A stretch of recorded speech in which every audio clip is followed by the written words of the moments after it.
Alright guys, we're going over comic book networking, how to network with other comic book creators or authors or publishers or agents.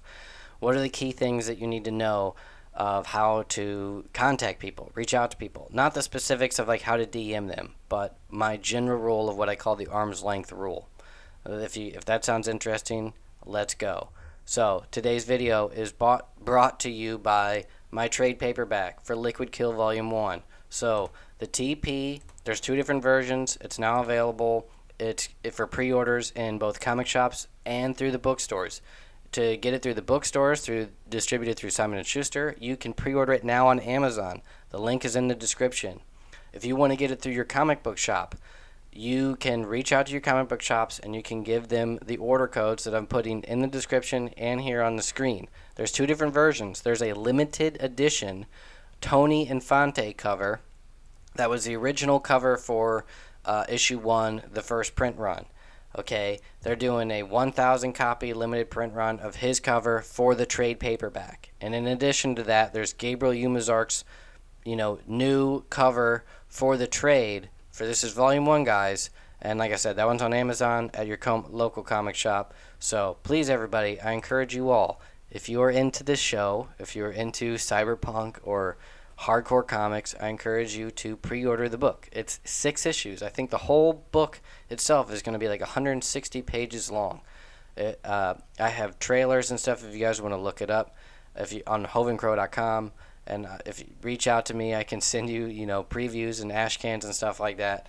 It's a solid book, and it's just volume 1 is now available for pre-order. Tell your friends, let's do this. I need as much hype in the pre-orders as I can in order to get the momentum going, in order for them to print more copies for the actual print run. So the more orders I get now, the more higher chance that I get that the run I can reach more eyeballs in the further down the line. So all my friends, now's the time to order. It's not later whenever you finally see it in shops. The time to order is now.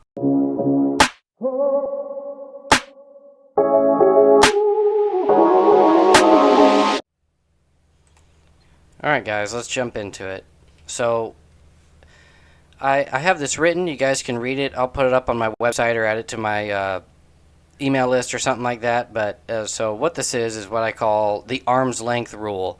But I kind of separate that into 2 parts, and I make the arm's length rule one of 2 parts that you need to know when it comes to networking as a comic creator or really any creative professional.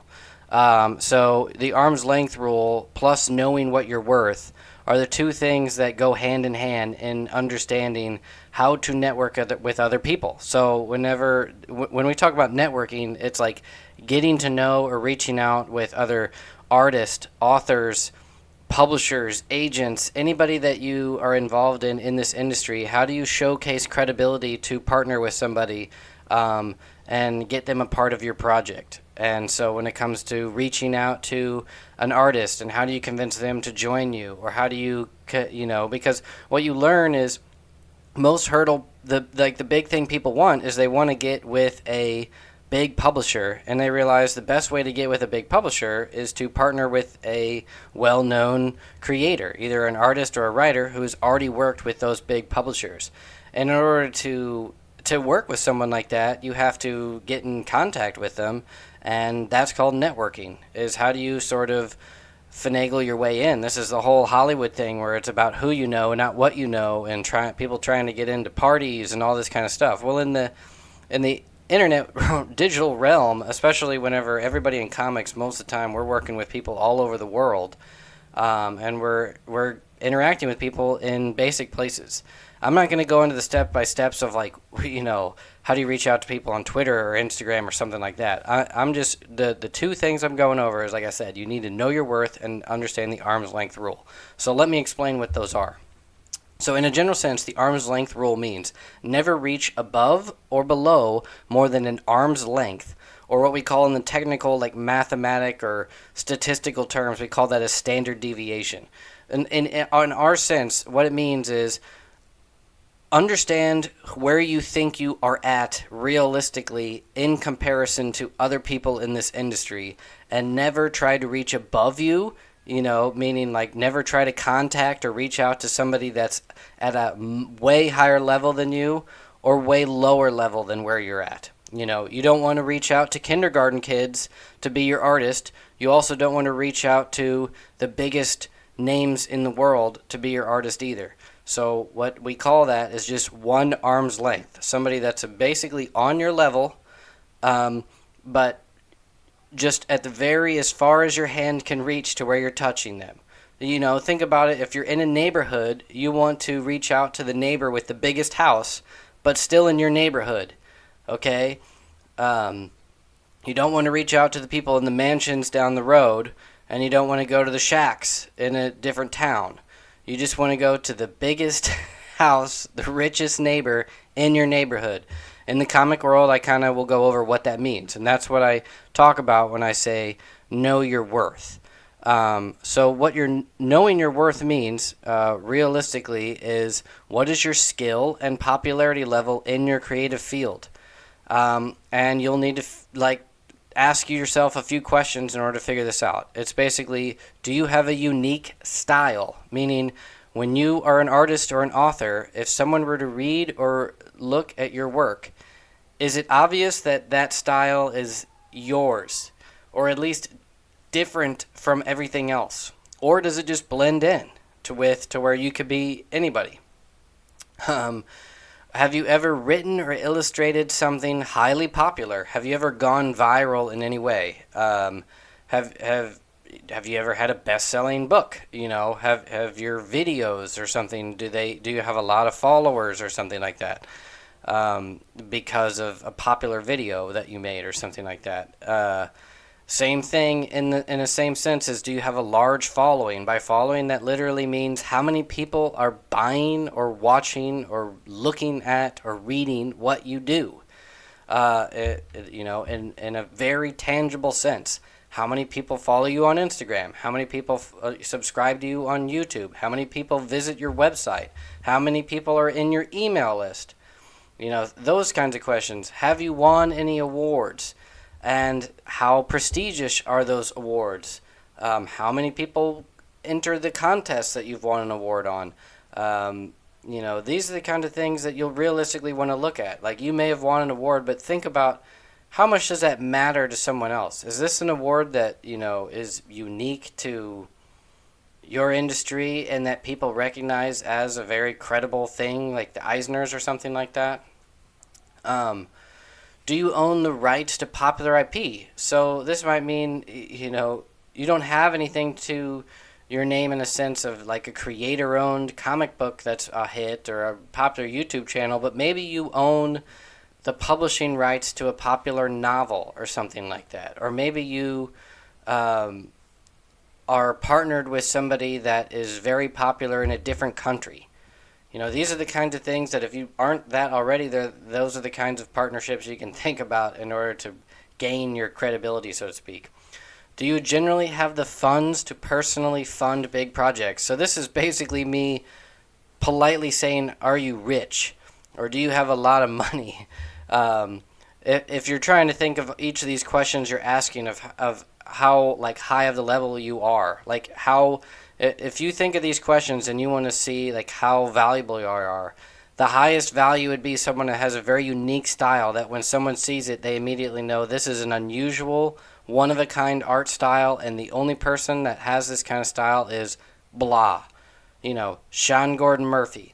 Have you ever written or illustrated something highly popular, gone viral in some way? If you have videos that have gone viral or have best-selling books, that's at the top of the category. Do you have a large following? If you have thousands and thousands of followers in any capacity, or people that regularly download your books or download for free your webtoon or whatever it is, large following in any platform, that's going to put you in a higher category. If you've won a prestigious award, if you own the rights to popular IP, and if you have a lot, or if you have the funds to personally fund big projects, if you answer all those at the highest level category, you can do almost anything you would really want.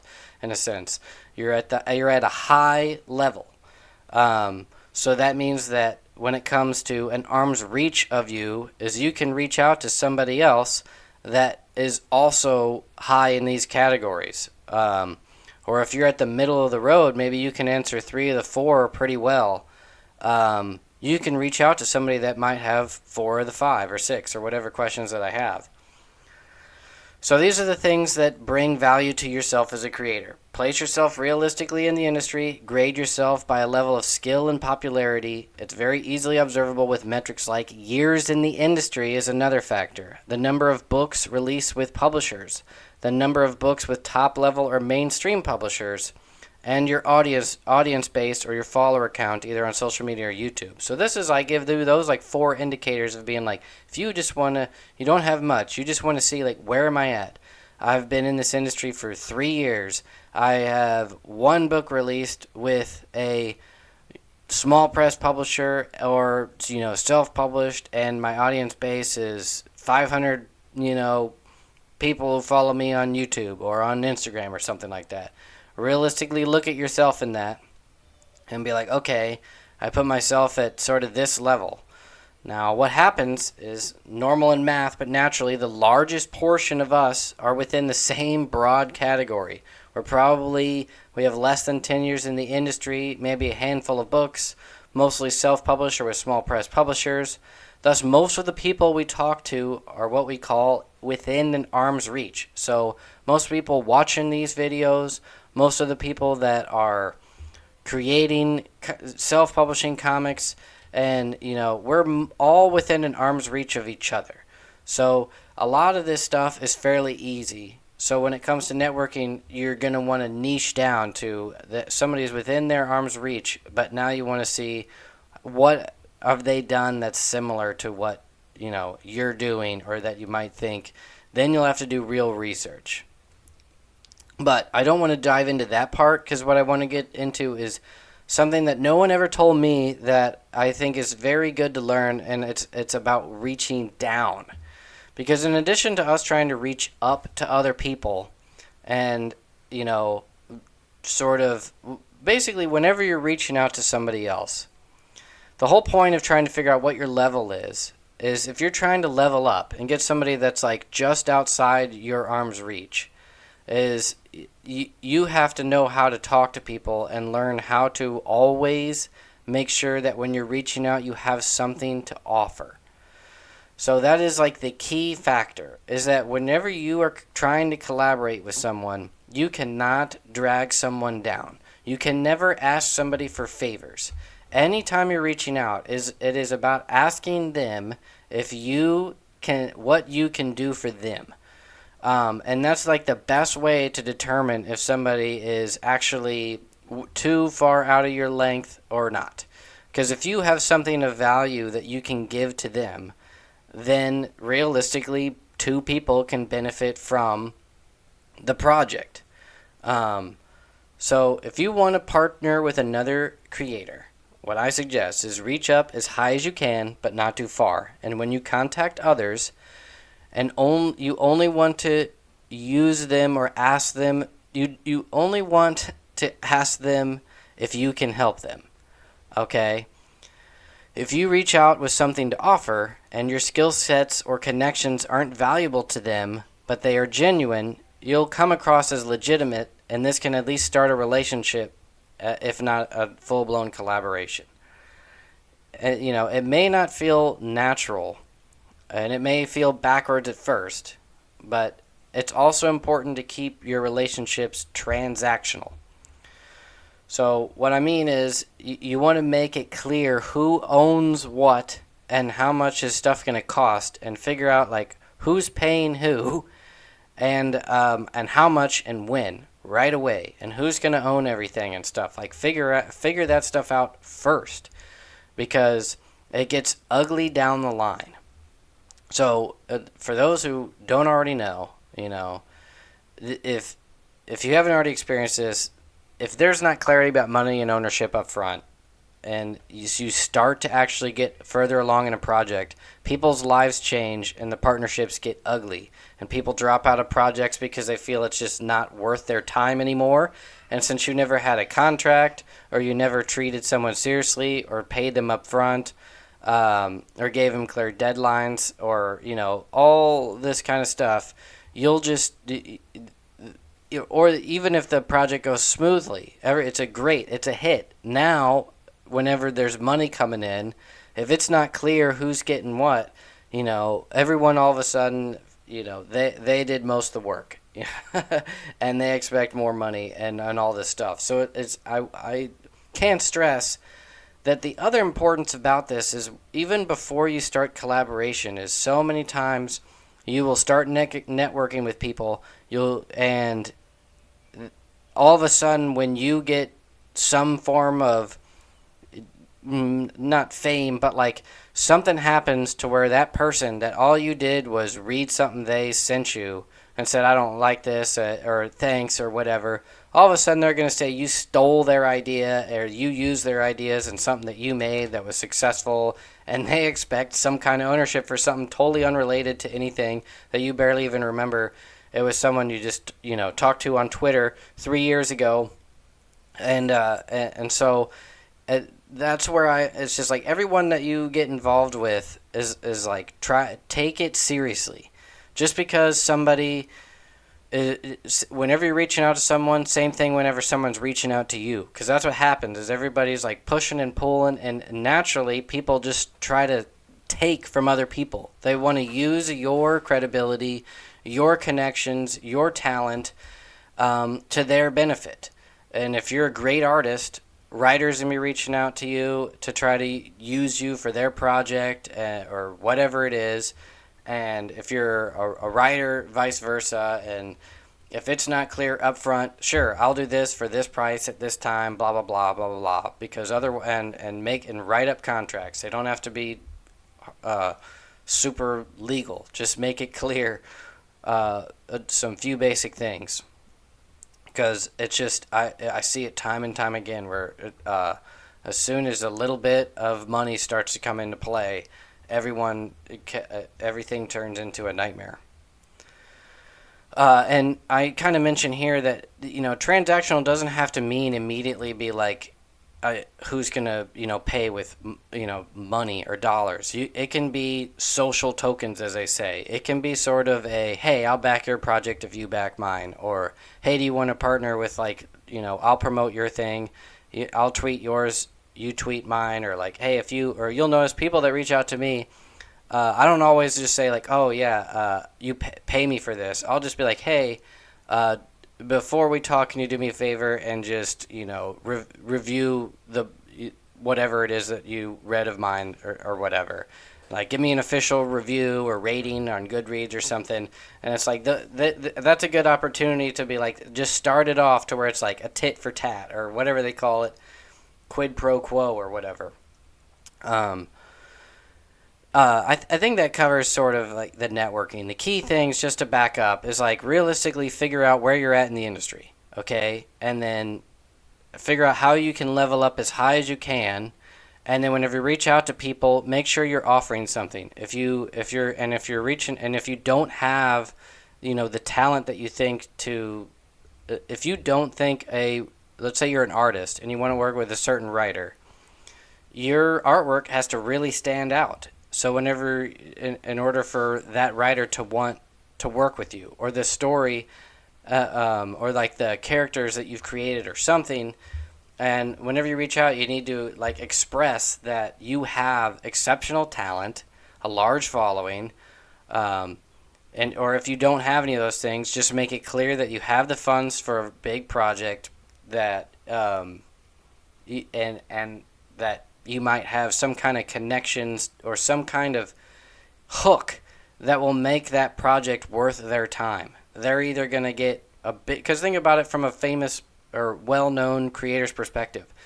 If they're going to take the time that it takes to make a book, it literally takes years of time, and they get multiple offers, they have to pick and choose what they're going to work on. And it has to be a story that they love. It has to be something that they're going to enjoy working on. It's going to pay them enough for it to be worth that time. And if it's not that, what else do you have? The only other thing would be, some kind of connection to where it's like guaranteed that the book will get a lot of eyeballs or something like that, or that if you're inviting them to write on a famous IP or something like that, you have to have some kind of hook or offer. You're pitching them like you're pitching a movie studio. Like, treat whoever you're trying to reach out to like they're a movie star, and you need to convince them to come on board. Figure out what that hook is. So that's the point. And then on the other end is, whenever people reach out to you and they're trying to convince you to be a part of their project, judge them and figure out if it's actually beneficial to you, and make it very clear what your demands are, what your rate is for that project, how long you expect to work on it. Make it somewhat transactional. If it's a loose conversation, not like a straight up pitch, if they're, just figure out exactly, just be straight and direct. And like I said, make it transactional so that you're not, BSing back and forth, and all of a sudden they're accusing you of stealing their ideas down the line. Because that is what happens. People just want you to read their stuff and be like, what do you think of this? And you might just, now you have to take time out of your day to read whatever it is that they have written, or whatever it is that they've drawn, or a video that you're supposed to watch them, or whatever. That's time out of your day to then give feedback on. Make it clear that, in order to give the time on that, not to be mean or like just super, it's just, like I said, down the line, what you're dealing with is ultimately can be powerful, valuable IP. And all of a sudden, things can get weird. That's the whole point of that. And then, so just to sum up, as I was explaining earlier, there's different ways to value yourself. Don't reach too far up. Don't pull anyone up that's too far down. And that's all I have to say, guys. Thank you. See ya.